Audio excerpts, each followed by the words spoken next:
Well, hello everybody, it's Dr. Jim. And Jodie, hi.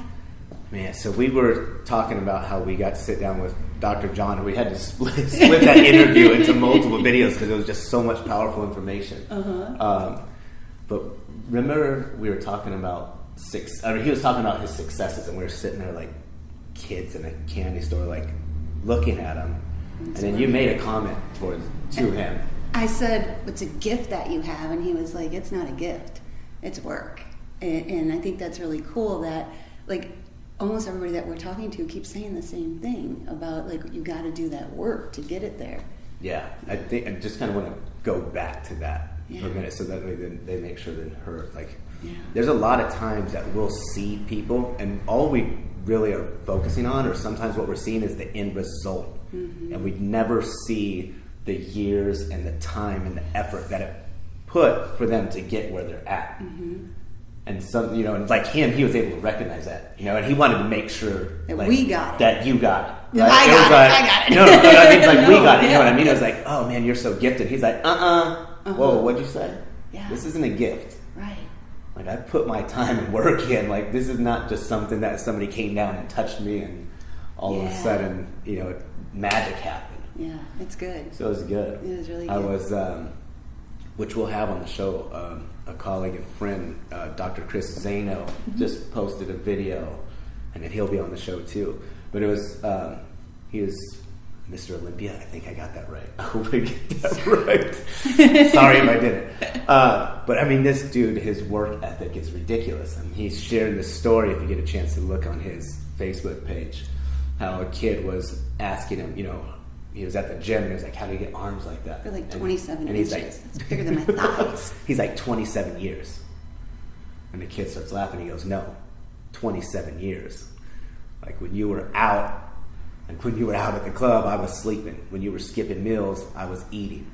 When you were, it was just like so much work. And people forget that, that's what it takes. Like, it takes a lot of work. It does. We were laughing the other day because it was a year ago, April 15th, that Charisse is in the background going, I had texted you and I said, do you want to come over and film? I really want to get you on camera. Why, I didn't know, but I just wanted you on camera. So you came over to my condo, and it was bootleg. Like, we had books stacked up, and angles were horrible. The quality was horrible. It was great content, but Charisse only posted like this much of it because it was so bad. Meaning, like, the lighting and how we had the cameras. Like, she's in the background just covering her face. But now look at us. Right? Two lights. Yeah, we got a film cameras, crew, production company. But it's been work, and we've had to learn how things do. Like, when you did your interview for Fashion Week, I told him, I said, I was having such proud moments sitting by you or watching you. I'm like, he sits up tall, he smiles, and it's work. You have to sit there and you have to start learning all that and how to speak properly and how to put your time in. So, yeah, it's been interesting. So, again, and don't think like everyone that's up here doesn't. I mean, we all come down here and we have times that we're like, oh my gosh, how do I do this? And that's when you reach out and you ask people how to help you, you know? And then you watch these videos and you get these great nuggets from people. Yeah. So just like Dr. John's about to drop right now, some more nuggets. So thank you guys. Get your pen and paper, for real. Bye. How often are you noticing things that are synchronous like that in your life? Lots. Yeah. There's amazing synchronicities, truly amazing synchronicities. Today, there are synchronicities. What do you think that is for you? Like, where is that? Is it your presence, or you're just so present that it just happens? Or where's that? I believe that when you're living congruently with your highest value and you're doing something you're inspired to do, that you are aware of things and you have more synchronicities than when you're not. And I really believe if you're living as inspired as you can, you notice things in a synchronous way. And you just feel like things are, the network is just amazing. How you run into people. And I mean, today I was speaking and all of a sudden I met a lady who came up to me at a school because I spoke to 250 young children today. Very inspiring day. And did 3 talks today. And one of them was this 250 kids. Well, the teacher came up. And the first teacher came up and she says, I've seen you. And she didn't know I was coming to speak. She says, I've seen you. In fact, one of my best friends, Amelia, do you know a lady named Amelia Case? I said, she was just at the talk the other night, Amelia. Really? And then she says, I've got some of your books. And then all of a sudden this other lady come up, she says, is this the guy you were telling me about? And she goes, yeah, he's coming to speak. And then we end up with this other teacher coming in, and she says, I heard you at Sci Seminars. I can't believe that. I didn't know you were coming to speak today. Well, it was just put together over yesterday. I said, can't believe you're doing it. And then Amelia's Case's daughter happened to be at that school. We didn't know that was the school that they ever came. So they text Amelia, and Braden, her husband, made a comment and communicated back. And there was all these synchronicities just today. We have that day after day. So, but you got to reach a middle school child, and you're affecting their parents, and then, like, it's generational now as to what's going to happen. Well, I've been teaching one program that I've been doing for 28 years. And I've had 3 generations in there. Wow. I've had people, and then their children, and now their children. That's fantastic. And that is really cool to actually Yeah. know them when they were born, and they're now in their 20s, to see the grandkids, and to see the 3rd generation. I just was in Honolulu a couple days ago, 4 days ago. And over the weekend when I was doing the Breakthrough Experience, a gentleman came in who had his grandson in the Breakthrough Experience. And he comes in, I go, I haven't seen you in 10 years. He says, well, I've been so busy, I've not been back to your programs for a while. He says, but I'm coming back, and I found out you were here, and I sent my grandson here. I said, this is your son? This is Jason's son? It says, I remember when Jason just graduated from chiropractic college, and now his son is now coming to the programs, and he's in his 20s. And I'm just going, I know 3 generations. That's phenomenal. And there were 6 generations of doctors, and I knew 3 of them, and I only heard about the 4th generation, the oldest one. So yeah, I see synchronicities almost every city. Yeah, that's great. Amazing. Do you realize the impact that you're making on people? Well, sometimes I do. I mean, sometimes you get... the lady who was in the other night, there was a Mongolian, there's a young girl. Yeah. Yes. Yeah. Did you meet her? Yeah. She was there from Mongolia? Yep. Yep. And she came in, she says, I've been wanting to meet you since I found about you in Mongolia. And I said, what, tell me about Mongolia. She says, oh, you're really well known in Mongolia. There's lots of people that they're wanting to come and bring you there. And I said, I haven't been to Mongolia. I've been to Kazakhstan, but I haven't been to Mongolia. And she says, oh, well, we're going to figure out a way of bringing you to Mongolia. I said, fantastic. So you don't know. You don't really know what sometimes. With the webinars and podcasts and internet, Right. YouTubes, you can reach people all over the world.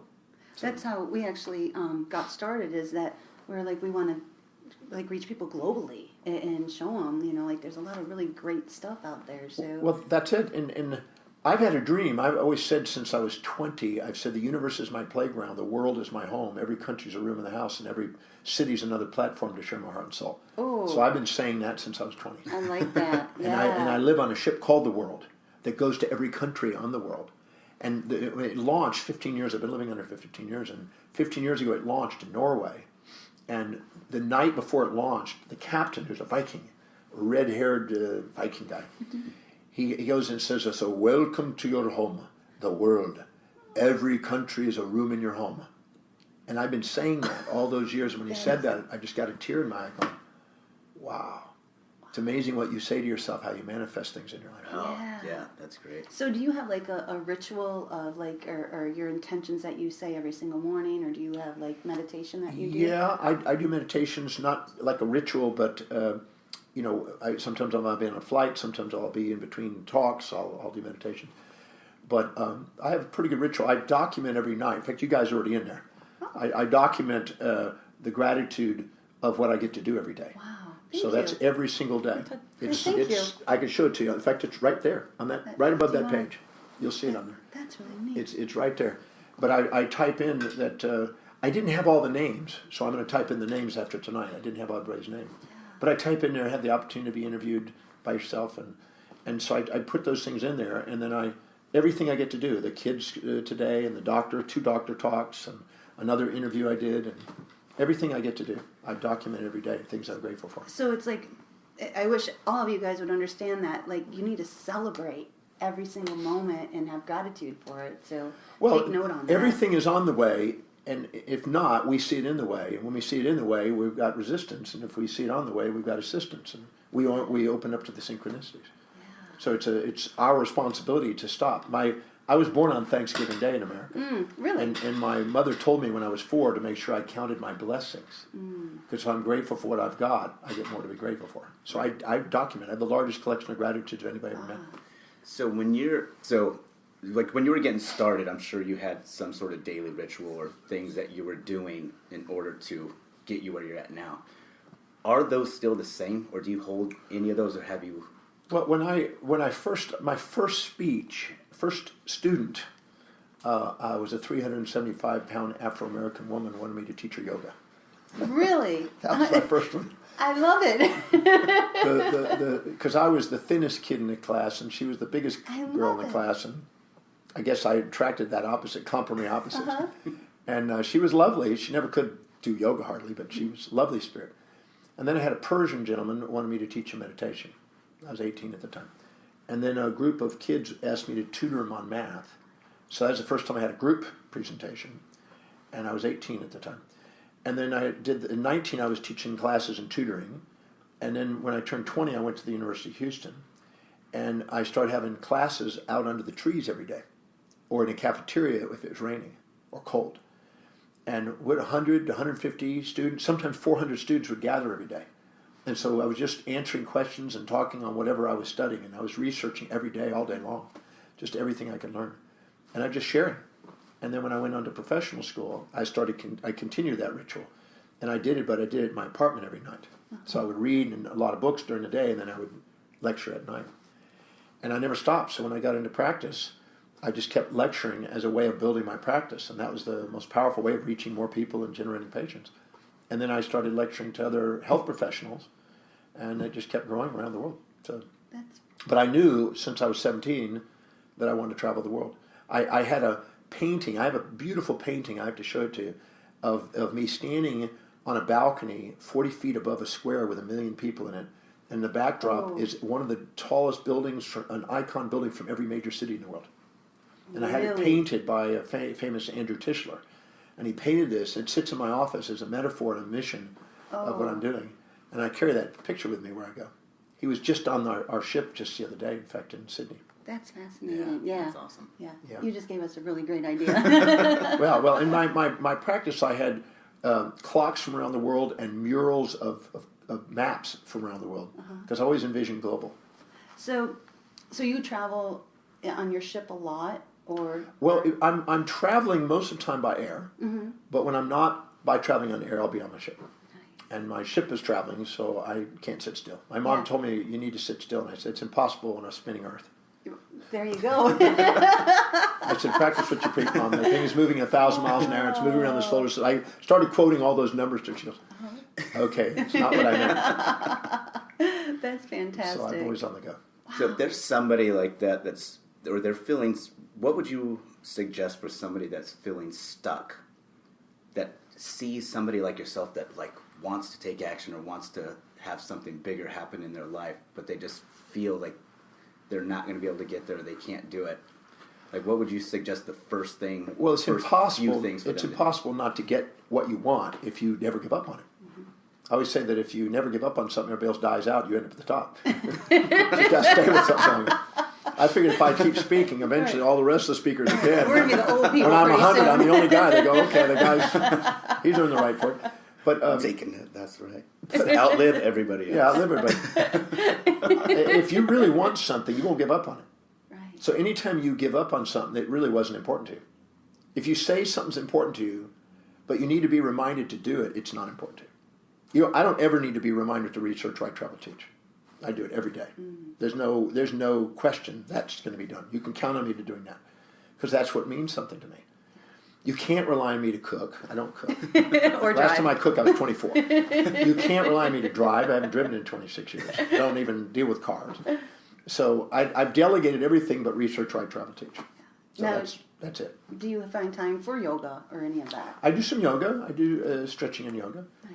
But not as extensive as I used to. I used to teach it, but now I just do it personally. Yeah, good for you. Yeah.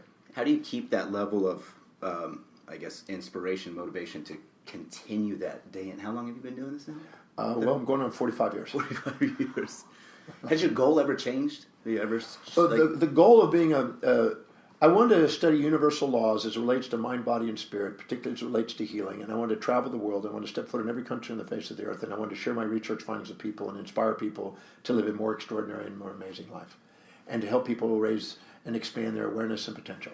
That's since I was at 17, 18. The night of 17, a week before my 18th birthday, that's what I compiled.